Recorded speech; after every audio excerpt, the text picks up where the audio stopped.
নারায়ণগঞ্জের রূপগঞ্জের পূর্বাঞ্চলে যুবদলের কেন্দ্রীয় নির্বাহী কমিটির সহ সাধারণ সম্পাদক মোহাম্মদ দুলাল হোসেনের নেতৃত্বে গণহত্যায় অভিযুক্ত সাবেক প্রধানমন্ত্রী শেখ হাসিনা সহ সকল খুনিদের ফাঁসির দাবিতে অবস্থান ও বিক্ষোভ মিছিল কর্মসূচি পালন করা হয়েছে।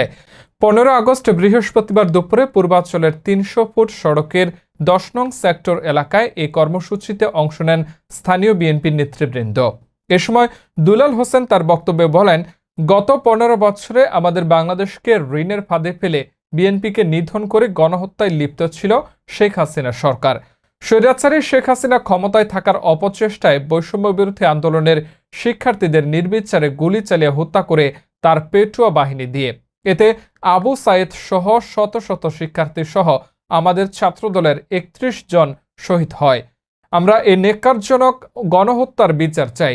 খুনি হাসিনা সহ তার দোসরদের ফাঁসি চাই। এ সময় অন্যান্যদের মাঝে উপস্থিত ছিলেন মিল্লাত হোসেন, মোমেন মিয়া, থানা মহিলা দলের সাধারণ সম্পাদক রোমানা আফরিন, সাবেক সাধারণ সম্পাদক জাহানারা বেগম প্রমুখ।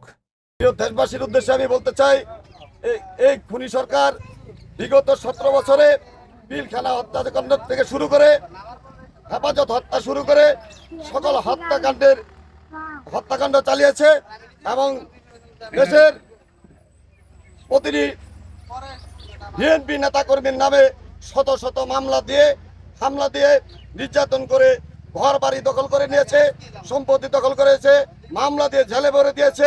শত শত নেতাকর্মী মামলার জালে বন্দী ছিল।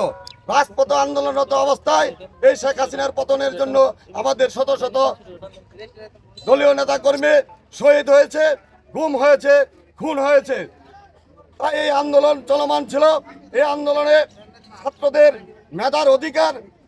মেধাভিত্তিক অধিকার, মেধার ভিত্তিতে কোঠা পরিহার করে মেধার ভিত্তিতে চাকরি দেওয়ার জন্য ছাত্রদের যে অধিকার ছিল, মেধাভিত্তিক অধিকার, সেই অধিকার আন্দোলন করতে যে আমাদের আবু সাইদের রক্তের বিনিময়ে অর্জিত হয়েছে এই গণ অভ্যুত্থান।